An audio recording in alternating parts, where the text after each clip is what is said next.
Bonjour à tous et bienvenue sur l'épisode EDB World. Aujourd'hui, on va parler d'une attraction assez spéciale et des récents événements qui y sont produits.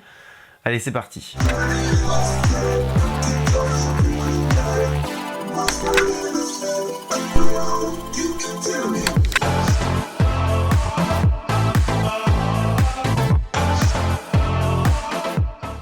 Avant de commencer, je vous invite comme d'habitude à vous abonner à cette chaîne YouTube ainsi qu'à me suivre sur mon compte Instagram si le cœur vous en dit. En fait, ça m'aide énormément parce que ça soutient tout simplement mon travail. Aujourd'hui, on va parler de Dodonpa, une attraction très impressionnante. D'ailleurs, son nom s'écrit avec un N mais se prononce généralement avec un M comme vous venez de l'entendre précédemment. Cette montagne russe prend place au parc Fujiku Island au Japon et d'ailleurs j'en ai déjà parlé il n'y a pas très longtemps de ce parc, j'avais expliqué un petit peu son histoire rapidement dans un épisode où je vous présentais une montagne russe en feu sur les rails et donc si ça vous intéresse, c'est disponible en fiche et en description. Dodonpa ouvre en décembre 2001, il y a bientôt 20 ans. Le constructeur qui se nomme SNS est très réputé dans le système de propulsion à air comprimé qui est redoutable en termes de puissance. Encore une fois, si vous souhaitez en apprendre davantage au sujet des systèmes de propulsion aussi appelés launch, je vous renvoie vers ma vidéo sur le sujet en fiche et en description. Revenons-en à notre montagne russe, elle affiche des caractéristiques très alléchantes pour les passionnés de sensations fortes. D'une longueur de 1189 mètres, atteignant les 172 km/h grâce à un système de propulsion, vous l'avez compris, pour une hauteur de 52 mètres. Ce système, donc créé par SNS, permet de propulser le train de 0 à 172 km/h en 1,8 secondes. Ce qui est énorme en termes de propulsion et à titre de comparaison, je vous mets juste à côté quelques montagnes russes que vous êtes susceptibles d'avoir déjà fait, histoire que vous puissiez un petit peu placer Dodonpa sur cette échelle. Le parcours dure 55 secondes et en termes de force G lors de la propulsion, le passager va recevoir 4,3 G, ce qui est énorme, mais reste totalement légal, totalement dans la norme et supportable par le corps humain. Pour finir, elle a un rendement théorique de 1000 personnes par heure. À son ouverture en 2001, donc, c'est l'attraction la plus rapide du monde. Elle se fera détrôner quelques années plus tard par d'abord Top Thrill Dragster, ensuite King Dakar, et pour finir bien plus tard, Formula Rossa avec 240 km/h. Le layout, autrement dit le parcours, est composé de virages très larges, très amples finalement, afin d'encaisser les forces G dues en fait à la vitesse du wagon, parce que si les virages étaient plus resserrés, ce serait tout bonnement pas acceptable pour le corps humain et très désagréable et les gens finalement auraient des voiles gris tout le long et voire même s'évanouiraient, bref ce serait vraiment pas faisable. De plus, on retrouve sur cette attraction un top hat, donc une bosse verticale finalement, qui à son sommet va procurer un airtime. Pour les derniers arrivants sur la chaîne, il faut savoir qu'un airtime est une sensation en fait procurée par une bosse généralement et qui est très recherchée par les passionnés de montagnes russes. En gros, ça va vous décoller du siège et vous procurer une sensation qui parfois peut être très intense. Cet airtime, selon plusieurs sources, donc plusieurs passionnés, est très intense, voire même l'un des plus intenses qui existent. Au sujet de la propulsion, le train va quitter la gare lentement et venir se positionner en amont de la zone de launch. À ce moment-là, le train va attendre que le système à air comprimé, donc à le propulser finalement, est prêt car il se recharge entre chaque départ. C'est alors que retentit dans cette espèce de tunnel une voix qui va dire launch time et qui va faire un décompte de 3 secondes. Au bout du décompte, le train part, la sensation doit être folle parce que l'accélération encore une fois est monstrueuse, mais ça c'est dans la majorité des cas et il s'avère que des fois, le train ne part pas. Car le constructeur a volontairement ajouté un faux départ histoire d'augmenter un petit peu le stress avant de monter dans l'attraction. En fait, à ce moment-là, le train ne part pas, il y a le décompte, le train ne part pas, une alarme retentit dans le tunnel comme s'il y avait un réel souci et le train part au bout de plusieurs secondes sans qu'il n'y ait de nouveaux décomptes, ce qui fait que les visiteurs sont totalement surpris, sachant en plus qu'ils s'attendent à ce qu'il y ait un problème, donc une évacuation, que quelqu'un vienne leur parler.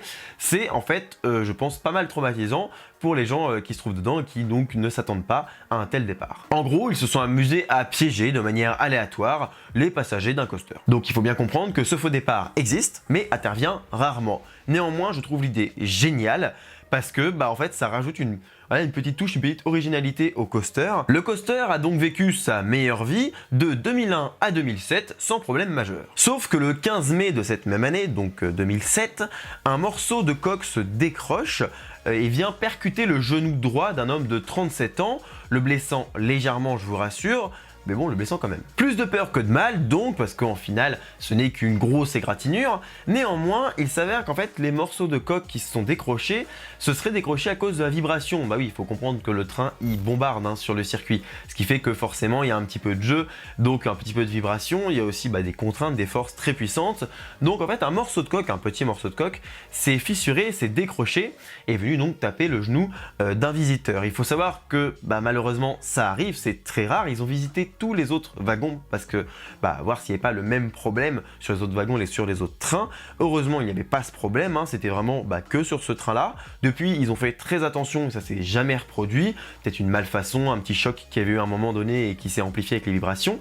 Il faut quand même savoir qu'il y a eu pas mal de chance, dans son malheur, le visiteur a eu pas mal de chance parce que c'est intervenu à la fin du parcours, là où le train avait perdu pas mal de vitesse. En effet, ça s'était produit au moment du lancement, du launch. C'est vrai que là, il aurait peut-être pris un peu plus cher au niveau de sa jambe, même si, encore une fois, ça reste un morceau de plastique, mais à pleine vitesse avec le vent. Alors, on ne sait pas trop comment ça peut réagir, donc voilà, c'est un petit peu mitigé, mais malheureusement, c'est des choses qui sont déjà arrivées dans les coasters, des petites choses comme ça qui se passent mal. Heureusement, aujourd'hui, on fait très attention, je vous rassure, si vous allez dans un coaster, normalement il n'y a pas de souci avec ça, tout est protégé, ne vous en faites pas. Au passage, les trains sont composés de 4 wagons de 2 passagers pour un total de 8 personnes par train. On compte 4 trains sur le circuit afin d'augmenter le rendement, comme ça on en a un sur le parcours, un dans la zone de propulsion, 2 hangars, histoire de charger, décharger, etc. Et il faut savoir que chacun de ces trains possède un petit pare-brise en plastique, en plexiglas, afin, je pense, de dévier le vent et éviter que les personnes au premier rang en plein leur gueule en fait en termes de moucherons, d'air, donc c'est pas mal. Sinon des fois on met des lunettes aussi parce que oui, le départ est vraiment très puissant, 180 km/h. Déjà sur l'autoroute, mettez-vous à 130, sortez la tête par la fenêtre, vous allez voir, ça va vous faire tout drôle. Donc à 180 comme ça en départ arrêté, c'est... Heureusement qu'il y a un petit pare-brise, vraiment heureusement qu'il y a un petit pare-brise. Il faut savoir également que sur le parcours se trouvent des freins, notamment au pied et sur le top hat. J'imagine, en interprétant un petit peu, que ces freins sont là pour réguler la vitesse et limiter l'effet de survitesse. Et d'ailleurs, si ça vous intéresse, j'ai fait une vidéo au sujet de la survitesse il n'y a pas très longtemps, donc je vous la mets en fiche et en description comme toutes les autres. Revenons-en à notre coaster, il fonctionna jusqu'au 2 octobre 2016 avant de fermer ses portes. J'imagine que vous vous demandez pourquoi il a fermé si soudainement. Alors ce n'est pas pour un accident ou un incident comme on aurait pu le croire, Non, en fait le parc et le constructeur ont simplement décidé de retraquer le coaster. Autrement dit, effectuer un changement de voie, donc changer les rails, et également, pourquoi pas, pouvoir modifier 2-3 parties du parcours. On a vu ça sur bon nombre d'attractions, qu'elles soient intenses ou non. En fait, c'est pour, par exemple, garder un mythe ou garder un coaster très classique ou très sensationnel dans un parc en repartant sur de bonnes bases, parce que oui, évidemment, une montagne russe au fil du temps bouge, et donc il faut en prendre soin, et des fois on a besoin de retraquer. On voit ça notamment sur Python à Efteling. C'est une attraction qui était très vieille, qui est donc du constructeur Vekoma, qui forcément foutait des coups. Il a été entièrement refait pour qu'aujourd'hui des gens qui peuvent avoir, imaginons, 10 ans puissent faire l'attraction alors que l'attraction est très vieille et la faire dans de bonnes conditions et elle sera toujours présente dans 20 ans. Enfin bref, c'est quelque chose de très bien dans la majorité des cas. Et quand je précise dans la majorité des cas, c'est à cause de Shaman à Gardaland qui a été retraqué avec le cul. En fait, c'est le même coaster que Python, mais il a été retraqué par des teubés, donc forcément, ça fait mal. Bref, petite parenthèse. Ceci étant dit, voilà, les retraques, c'est quand même très bien et 99% des cas, c'est une très bonne chose. Alors, je n'ai aucune raison officielle pour ce retracking, en tout cas, je ne l'ai pas trouvé, cette raison. Néanmoins, il faut savoir qu'après de 15 ans de bons et loyaux services, je pense que le parcours en avait quand même pris un sacré coup dans la gueule. Je m'explique. En fait, il faut comprendre que les trains sont propulsés environ 1 millier de fois par jour, bon, des fois un peu moins, mais ça reste dans cette échelle-là. Sachant que les forces exercées sur les rails sont énormes, que les vibrations sont quand même présentes tout au long du parcours, même si, alors, je ne l'ai pas fait ce coaster, donc je peux pas vous dire s'il est agréable à faire en termes de vibration, tout ça, mais voilà, c'est une vieille montagne russe, il faut savoir qu'elle est propulsée à de très hautes vitesses, donc forcément il y a des petites vibrations, même si pour le visiteur ça se ressent pas ou c'est pas gênant, et bien sûr les pièces mécaniques, là ça se sent. Alors rassurez-vous, c'est pas parce qu'ils ont fait un retrack qu'auparavant elle était dangereuse à rider, dangereuse à faire. Non, c'est juste qu'ils ont agi de manière préventive. J'imagine qu'ils ont également profité de l'occasion pour changer tout le système de propulsion. C'est donc après plus d'1 an de fermeture, le 15 juillet 2017, que Dodonpa réouvre sous un nouveau nom, Dodonpa. Et oui, ils ont juste rajouté un Do devant Dodonpa. Ceci étant dit, durant toute cette période de fermeture, ils n'ont pas seulement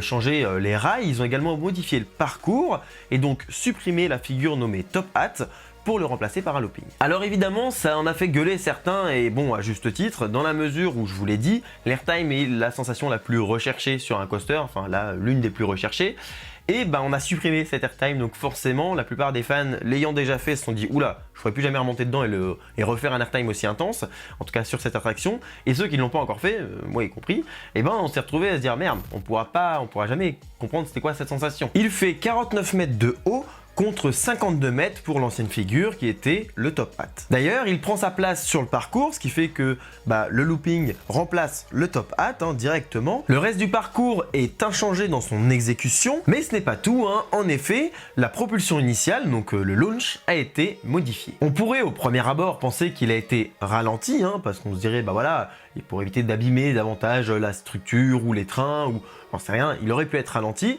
mais il n'en est rien. En effet, la vitesse est passée de 172 km/h à 180. On pourrait dire c'est pas énorme, mais c'est quand même une augmentation significative. Mais surtout, l'accélération ne s'effectue plus en 1 seconde 8 comme auparavant, mais en 1 seconde 56, ce qui est énorme, ce qui fait qu'on a augmenté la vitesse et également réduit le temps d'accélération, ce qui procure une accélération bien supérieure, enfin en tout cas au niveau sensation supérieur à ce qu'on pouvait vivre auparavant. Je ne l'ai pas précisé, mais Dodonpa possède le record de l'accélération la plus puissante, la plus forte si vous voulez. Donc pour ce coaster, à partir de 2017, tout va bien dans le meilleur des mondes, même si, il est vrai, on a perdu quand même une figure intéressante qui procurait un bon airtime. Initialement, la vidéo aurait dû s'arrêter là. En effet, il faut savoir que depuis que j'ai commencé la série EDB World, je me dois de parler de certaines attractions mythiques, certains coasters qui détiennent soit des records, soit qui ont une histoire particulière. J'en ai déjà traité beaucoup, mais il en reste énormément à traiter, vous en faites pas, et Dodonpa en fait partie. Donc ça fait longtemps que je sais qu'il faut que je le traite. Et il y a un an, quand j'ai décidé plus ou moins de traiter ce sujet, donc ça a mis quand même du temps, la vidéo aurait dû s'arrêter là. Sauf que depuis, en fait, ça a bougé, et ça a bougé il y a très peu de temps. C'est donc en août dernier, donc en 2021, qu'on a entendu de nouveau parler de Dodonpa dans la presse internationale, dans la rubrique faits divers. D'ailleurs, c'est assez étonnant parce qu'en général, la presse on a que faire des montagnes russes. On est toujours plus ou moins content quand ils en parlent, même si des fois c'est pas vraiment la meilleure des manières. On va voir ça un petit peu par la suite. On va rentrer dans la partie non expliquée de la vidéo parce que oui, c'est quand même assez récent comme je vous l'ai dit, donc on n'a pas toutes les infos, mais vous allez voir, c'est quand même intéressant à traiter comme sujet. À la fin de l'année 2020, donc il y a moins d'un an finalement, des personnes ayant ridé l'attraction se sont plaints d'avoir des blessures. Et on parle pas de petites blessures, on parle d'os cassés au niveau du dos et du cou de certains passagers, ce qui est quand même plutôt alarmant et qui mérite donc qu'on en parle. On est d'accord, c'est totalement anormal que ça se produise sur une attraction, mais vous allez voir, c'est un petit peu étrange. Déjà, il y a 6 personnes qui se sont plaintes d'avoir donc subi ces blessures, mais il faut savoir que les 6 personnes n'étaient visiblement pas toutes dans le même train, toutes dans le même wagon. Ça s'est produit donc depuis la fin de l'année dernière et ça s'est produit petit à petit, ce qui a poussé là en août dernier le parc à donc parler, à communiquer aux autorités ces retours aux visiteurs très alarmants. Il y en a eu donc 6 qui ont été répertoriés, même si selon des sources il y en aurait plus. Et encore une fois, ils ne sont pas du même wagon, pas le même jour. Donc c'est quand même hyper étrange et surtout inexpliqué. Sachant que l'attraction fonctionne depuis près de 20 ans et même après les modifications, rien de tel n'avait été rapporté jusqu'à la fin d'année 2020. On est donc en droit de se demander, et c'est totalement normal, et c'est d'ailleurs je pense la question principale, pourquoi ça arrive maintenant et pourquoi c'est pas produit avant les 20 dernières années, pourquoi c'est pas produit juste après le changement d'accélération, pourquoi ça se produit maintenant. Car il faut savoir que ni les propriétaires du parc, ni le constructeur, ni les autorités n'ont pu déterminer les raisons techniques de ces incidents. Un architecte spécialisé dans les montagnes russes rapporte que ces blessures pourraient être dues à un mauvais positionnement des passagers au moment du lancement. En effet, si ces derniers sont décollés du siège au moment de la propulsion, ils vont subir un choc parce que la propulsion étant assez importante, votre dos va venir taper le dossier d'une manière assez violente. Car vraiment, il faut se rendre compte que l'accélération est fulgurante. Ça arrive d'un coup, ça fout un gros taquet. Imaginez qu'en 1 seconde 56, on atteint 180 km/h en étant parti de 0. Donc en fait, voilà, le push de départ est monstrueux et d'ailleurs le reste pendant ces moins de 2 secondes, ça reste très très intense.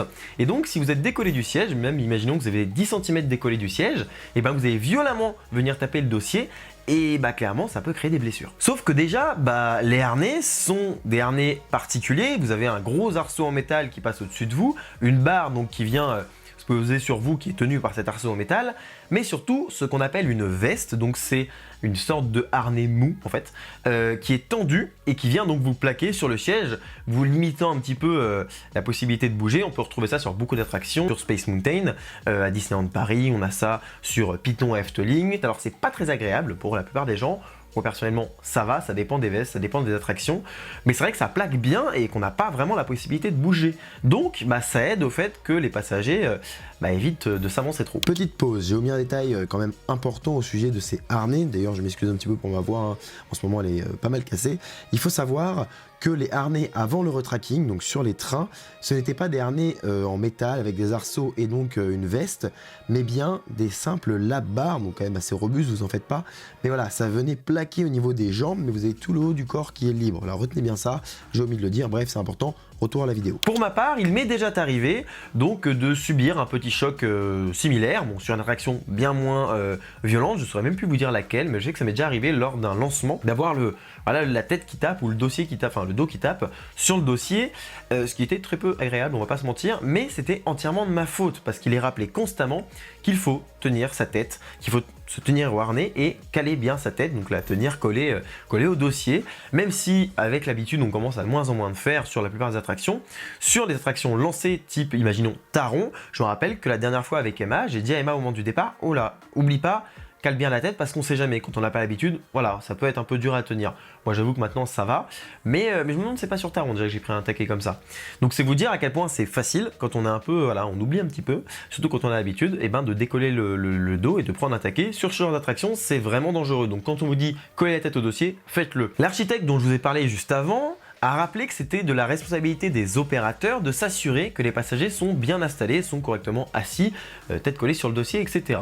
Alors je suis pas tout à fait d'accord avec ça, même si oui, en gare, c'est son rôle de le rappeler, s'il voit que quelqu'un est trop décollé ou quoi, il faut savoir que l'attraction ne démarre pas directement de la gare, mais sort un petit peu et va donc se mettre dans la voie de lancement au niveau du launch.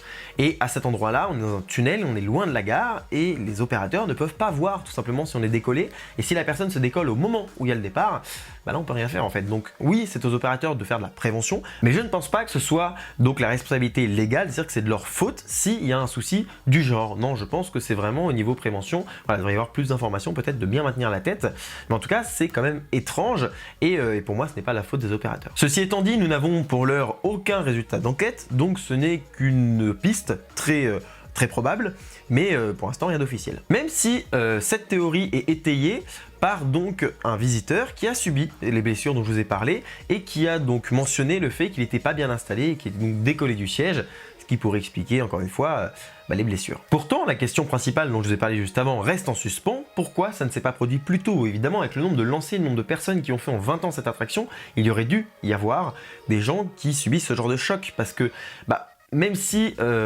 les gens font très attention, c'est quand même très peu probable que ça arrive pas du tout, et encore moins que ça arrive juste d'un coup en 6 mois. Donc c'est vrai que le flou reste quand même complet, mais ça peut être un pur hasard, ou peut-être que l'attraction, le système de propulsion, pendant un certain temps, s'est mis à propulser de manière un peu plus violente, alors non pas sur la longueur, mais au moment du taquet du départ. Je sais pas, franchement je saurais pas l'expliquer, et de toute manière ils ont fait une vérification technique, je vous l'ai pas dit, mais c'est obligatoire lors d'un... Voilà, quand il y a une enquête policière, etc., c'est obligatoire, et donc ils ont rien décelé, ils n'ont rien vu, ils n'ont pas vu que la machine allait plus vite ou moins vite, tout est contrôlé par ordinateur, donc je pense, comme la plupart des attractions du genre, ils ont tout la puissance au départ, ils ont le nombre de secondes sur le launch, etc. Donc ils peuvent voir si oui ou non il y a une différence avec les autres années, donc c'est bizarre, puis même une différence si importante qui briserait des os serait donc visible nettement sur les statistiques de l'attraction. Donc actuellement, le mystère demeure et l'attraction est fermée jusqu'à nouvel ordre. Alors j'espère vraiment qu'elle rouvrira un jour, dans la mesure où j'aimerais bien la faire quand même, mais c'est vrai qu'on parle déjà un petit peu de peut-être qu'elle n'ouvrira plus. Et c'est vrai que ça peut arriver sur de vieilles machines comme ça, qui ont une mauvaise réputation ou quoi, dû à ce genre d'incident. Surtout s'ils ne l'expliquent pas, ouvrir une attraction où on a un problème qu'on n'explique pas, c'est que ça peut se reproduire. Donc après, ils pourraient faire de la prévention et ça se trouve, ça passerait très bien au niveau des visiteurs pour leur dire de bien maintenir leur tête. Mais ça reste quand même très touchy. Après, il faut se rappeler que ça fait que 3-4 ans qu'ils ont refait de l'attraction, qu'ils l'ont retraqué.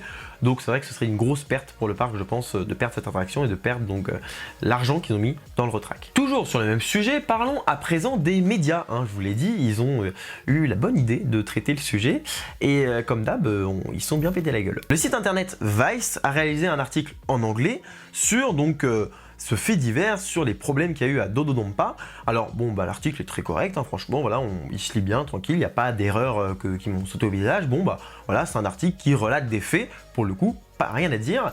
Et ils ont titré, entre autres, parce que je ne lis pas tout le titre, mais World's Fastest Accelerating Coaster Suspended. Autrement dit, le coaster avec l'accélération la plus rapide du monde est à l'arrêt, car oui, suspended ne veut pas forcément dire inversé. Là, pour le coup, dans le contexte, c'est à l'arrêt. C'est donc une traduction facile, et j'en ai pour preuve que j'ai réussi. Alors, forcément, on peut ne pas traduire exactement comme moi, j'ai traduit un petit peu à ma sauce pour voilà, ma compréhension perso, mais je comprends tout à fait ce que ça veut dire et ce que ça implique. Mais il faut croire qu'une telle traduction n'est pas à la portée de tout le monde. En effet, tous les médias francophones que j'ai vu traiter du sujet, alors je vous rassure, je les ai pas tous fait, j'en ai vu beaucoup, mais pas non plus tous, c'est pas exhaustif, mais bon, tous ceux que j'ai vus en tout cas, ont titré « Le coaster le plus rapide du monde » est à l'arrêt. On a là un petit souci dans la mesure où ce n'est pas le coaster le plus rapide du monde. Comme je vous l'ai dit, il y en a beaucoup qui font des vitesses bien supérieures, mais c'est le coaster avec l'accélération la plus forte.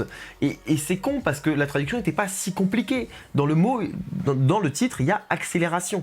On sait que c'est ça le sujet.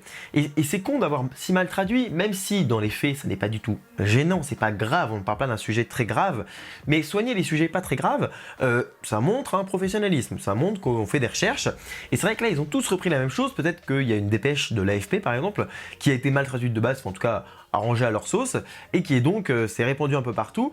Mais c'est gênant pour les gens comme moi qui passent leur temps à débunker des infos bidons sur le sujet des parcs ou des coasters et qui doivent encore une fois redoubler d'efforts et donc refaire des vidéos et prendre un temps fou à chaque fois pour expliquer que non, ça n'est pas le coaster le plus rapide du monde. C'est d'autant plus rageant qu'un journal a eu la bonne idée de titrer donc cette erreur en disant que c'était le coaster le plus rapide du monde, mais c'est corrigé quelques lignes plus tard en disant que c'était le coaster avec l'accélération la plus rapide du monde. Voilà, c'est rageant parce que c'était bien parti, ils avaient l'info quand même, donc non, c'est voilà. Donc coucou 20 minutes si vous m'entendez, non, c'est raté. Du coup je me demande, est-ce que c'est volontaire, est-ce que c'est par flemme, est-ce que c'est pour faire du titre putaclic, parce que oui, il dirait le coaster le plus rapide du monde à l'arrêt, pourquoi pas, mais est-ce que c'est pas aussi parce qu'ils en ont rien à foutre de ce genre d'article, parce que c'est moins important que le reste, et bon ils reçoivent la dépêche et ils la balancent comme ça.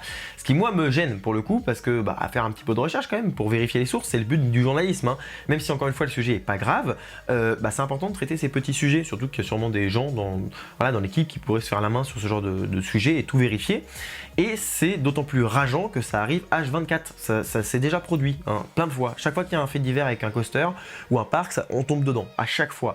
Quand Rock'n'Roller Coaster a fermé, ils ont titré avec des données qui étaient complètement fausses. Une fois, il y a un coaster qui est resté arrêté dans un lift, donc dans la montée pendant 2 heures, sauf que le coaster était inversé, c'est-à-dire que les gens étaient assis sous le rail, ils avaient tous titré que les gens étaient restés bloqués 2 heures à l'envers, ce qui est complètement faux. Enfin voilà, j'en ai déjà parlé dans une vidéo, je vous la mets en fiche si ça vous intéresse, longuement, et encore une fois, on voit qu'à chaque fois, ils font les erreurs, et j'ai beau reprendre certains journaux et tout, c'est toujours les mêmes erreurs. Surtout que dans la plupart des commentaires, notamment sous la vidéo du Huffington Post, qui a fait une petite vidéo comme ça pour montrer le fait divers, vidéo qui pour le coup parle pas, c'est juste du texte un petit peu, voilà, c'est simple, et ils ont donc fait l'erreur dedans. Et les gens dans les commentaires reprenaient, mais un commentaire sur 2, c'est non, c'est pas le coaster le plus rapide. Et je m'attendais pas à ce qu'il y en ait autant. Je pensais que tout le monde allait s'en foutre et que les 2-3 commentaires qui allaient dire ça, les gens allaient leur dire oui, on s'en fout. Et non, en fait, il y a beaucoup de gens qui ont pris de l'importance là-dessus et c'était vraiment limite méchant des fois dans les commentaires. Les gens les reprenaient en leur disant vraiment, mais vous êtes naze en fait, vous êtes naze. Et ça, c'est le problème, c'est que du coup, ça fait du mal au journalisme. Alors, encore une fois, c'est pas un sujet grave, mais ça fait du mal au journalisme sur des sujets plus importants. Parce que les sujets aussi simples, aussi basiques, sont ratés, sont maltraités. D'ailleurs, aucun n'y échappe. Hugo Décrypte, donc un youtubeur qui fait des vidéos et pas mal de petites choses sur Instagram pour lui donner des infos, que je suis, que j'aime beaucoup d'ailleurs, j'aime beaucoup son contenu, il a fait la même erreur.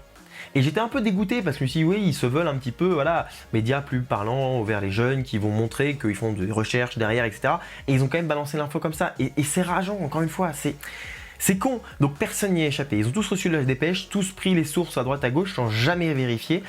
Et c'est dommage. Donc je pense qu'il faut faire évoluer les choses pour enfin arriver à, voilà, à un contenu au sujet des parcs qui tient la route. Et par ça, j'entends les harceler comme d'hab dans les commentaires, par message, par mail, tout ça à chaque fois, comme je fais à chaque fois, même si là sur ce coup-là j'étais en vacances donc j'ai pas trop que ça à foutre. Mais le fait est qu'il faut le faire, je pense, et leur montrer que non, c'est pas la vérité. J'espère que ça vous a pas dérangé que je parle encore une fois des problèmes avec les médias par rapport au parc, même si tous n'ont pas fait l'erreur. Vous avez vu, certains se sont corrigés un petit peu après, voilà. Tout n'est pas tout noir ou tout blanc, hein. Tout n'est pas mauvais dans le domaine. Il y a des articles très bien, par exemple Vice, il y a des choses très cool qui ont été faites. Mais voilà, il y a beaucoup d'erreurs encore et il y a beaucoup de travail à faire, je pense, pour que ça se change. Ceci étant dit, je vous remercie d'avoir regardé cette vidéo jusqu'au bout. Je vous dis à bientôt pour un prochain épisode de DB World ou une vidéo dans un parc. D'ici là, soyez enthousiastes. Salut!